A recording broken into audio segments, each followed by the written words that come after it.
Guys, Super Secret Tech here, and we're going to continue the M14 draft preview and go with the blue creatures and spells and sorceries and planeswalkers and all that fun stuff. Um, the first one is Air Servant. It's 4 and a blue. It's an uncommon. Has flying. It has the ability of 2 and a blue, tap target creature with flying. It's a 4/3. It's really, really good in flyers or against flyers. Otherwise, it's a fine mid pick. Based on viewer response, I went ahead and started doing a grading system at the bottom on the PowerPoint. I give this card a C. The next one's Archmancer. It's 2 blue blue. It's a common. Um, in the Pyromancer deck, it's a really high pick because it makes any spell in your graveyard instantly instantly available to trigger Pyromancer. And anything else, it's pretty low. Maybe Control. Overall, it's a D. Um, but again, in the Pyromancer deck, it's really, really good. Armored Cancrix. Um, it's 4 and a blue. It's a common. It's fine. You're gonna end up with this card, but I would never put it in a deck unless you. I mean, if this is in your deck, you probably have a bad draft deck. Cancel. It's a generic counter. It's fine. Um, it's good in a couple of decks. Otherwise, it's a late pick. I give it a C just because it's an answer all. Claustrophobia. 1 blue blue. It's a common, and it's really pretty solid removal. It taps a creature and it never untaps. Um, so I would pick this over a lot of cards. I give it an A for draft. Clone got a whole lot better with the new rules changes. So instead of cloning a legendary creature now, you just get that legendary creature. Um, so it's no longer removal, which is how people used to rate it, but it's still really, really solid. You get a copy of their best creature. I give it a B+. Colossal Whale. Um, if it costs less, I would probably give it an A. But it's 7. The ability is really huge though, because you get to exile target creature defending player controls when it attacks until it leaves the battlefield, and it's a 5/5 island walk. So basically, if they're paying blue, you just get to infinitely exile creatures. Um, Again, I would pick good removal over this card, but if I don't have any good removal, this might convince me to go into blue. Coral Merfolk, it's a 2/1 for 2. It's a good mid pick. I give it a C. Dismiss into Dream. Um, in Constructed, it might be okay. In Draft, again, unless you just have a whole lot of target abilities, it's not good, and it's really expensive to get on. I would, if it came around real late, I might pick it up. I give it a D. Disperse, 1 in a blue. It's a common. Return target non-land permanent to its owner's hand. This is fine removal, even though it's not permanent. And I actually forgot to rate this one. I would give it a B. It's not permanent removal, but it's fine. It's good tempo. Divination, 2 in a blue. It's a common. Draw 2 cards. It's great in the Pyromancer deck. Otherwise, it's a pretty mid pick.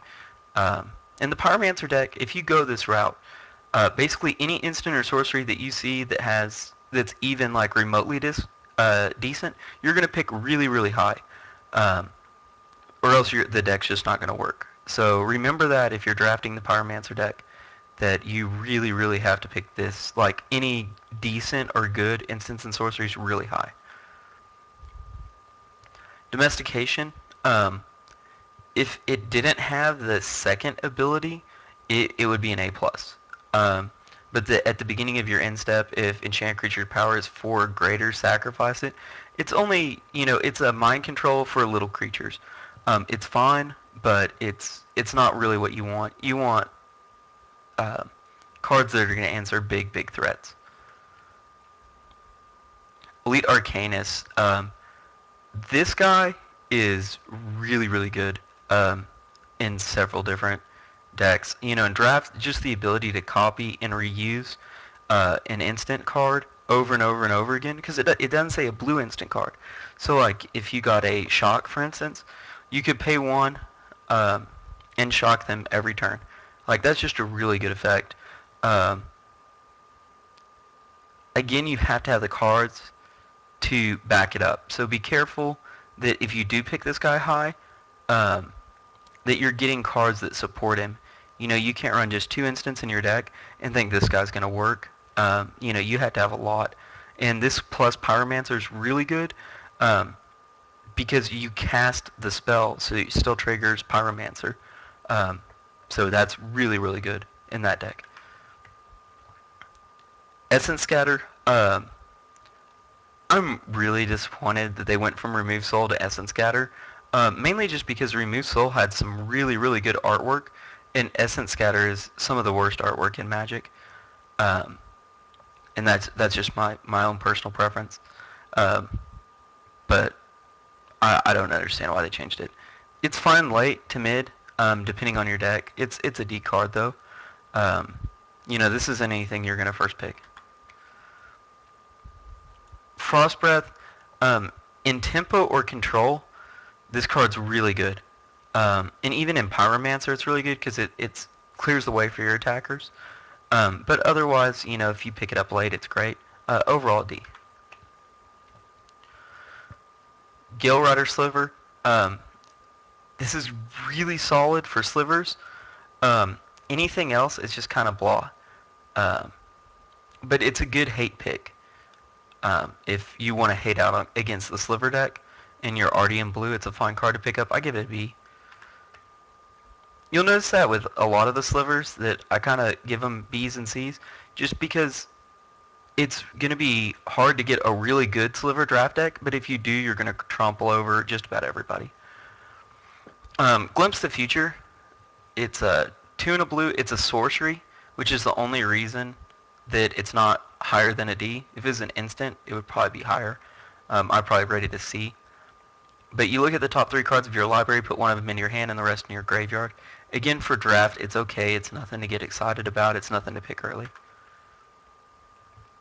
Illusionary Armor is Admiral Akbar would say, it's a trap. It's a 4/4, which is great and dandy, except for the second ability. It really kills the card. When it gets targeted, you have to sacrifice it, so you lose that +4/+4, and you invested 5 mana into this. It's an F. It's just not a good card. Jace Memory Adept. This guy's a reprint. He's good. He's really good if you're playing mill, and if you first pick this guy, you should definitely build a mill deck around it. Planeswalkers are one of those cards that when you draft them, you basically are forced into a deck archetype. And if you don't do that, you really wasted a good first pick or a second pick, you know, first pick of a pack. So be careful of that. You know, if you don't want to play mill, pass this guy and get a good removal or get a good bomb. Even though it's a money card, sometimes it's better to pass a money card and play what you're comfortable with. You know, if you're comfortable playing the mill deck and you see this guy, play the mill deck. If you're not comfortable playing the mill deck and you see this guy, even though he's tempting because he's a high dollar card, don't pick him up. You'll win more drafts if you play what you're good at. But overall, I give him an A. Jace Mindseeker, he's a flyer. He's got decent abilities. You know, you milk the top 5 of their graveyard, and you get an instant or sorceries card, and you can cast it for free. It's a B. It's solid for a fish, but I'd still pick removal over him or another bomb. Merfolk Spy. It's 1 blue. It's a common. It's Island Walk and look at a random card. It's fine. It's not great. Don't pick it early. Some people will be like, oh, it's a 1/1 with an ability. I'm going to pick it early. I mean, technically it's a 1/1 with 2 abilities, but the abilities aren't that great. Be mindful of that. You know, you don't want to pick a bunch of 1/1s because they have, you know, mediocre at best abilities, really high, because you're just going to get blown out in the late game. Messenger Drake, this guy's pretty solid. You know, it's nothing that you want to pick super high, but he's a solid good mid pick. Um, because he's a 3/3 for 5, which is kind of high, but the ability where you draw a card when he dies is pretty good. So he's a solid pick later on. Mid or late, he's really good to pick up. Give him a C. Negate, again, it's another fine card. That's one of the things. Blue's really lackluster in this set. I'd probably rate it the lowest of all the colors. There's just a lot of just blah cards in blue. And a lot of them are going to be good for constructed play and just really bad for drafting. This is a perfect example of it. In a D, this is a draft card. It's only good in your sideboard. The fellow Sea Kate, sorry. It's 3 and a blue, it's a common. It's good for flyers or mill. And the reason it's good in mill is just because you can flash it and block and buy time. But you should be able to pick him up late. It's a D card. Phantom Warrior, again, it's just a fine blah card. I give it a D. Quicken, it's good in Pyromancer. It's really crappy in everything else, though. 1 blue to draw a card's fine. But it's good if you're also producing a token. And the sorcery part, can be good. But, this is one of those that you don't want to pick this high, even though it's rare. And again, unless you're playing Pyromancer. Scroll Thief, it can provide card advantage. Don't pick it late, but it's really good. Don't pick it early, but it's really good late. It can get in there and draw you a lot of cards. The problem is it's a 1/3 with no evasion. So most of the time, it's going to either sit back and chump block or it's going to get killed. And so it's a D card. Seacoast Drake. It's interesting that they're using the Seacoast terminology again. Seacoast generally refers to blue and white. They use that a lot in various cards and flavor. So I think they're trying to hint that you should play this with white. White-blue flyers might be a decent deck. Again, a 1/3 flyer for 2 is not bad. And it's a fine late pick. It's a D card, though. Sensory Deprivation. Again, it's just a blah card. It's fine removal, but it's not really what you want it to be.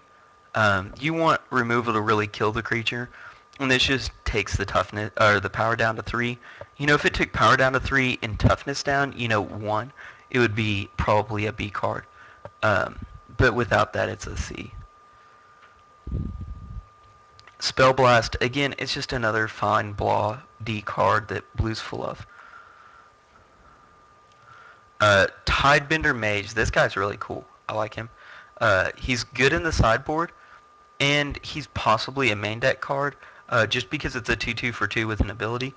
But being able to tap down a red or green creature early in the game, and hopefully leaving it tapped down, because blue does have a lot of control elements, I give it a solid A. Time Ebb, this is a reprint.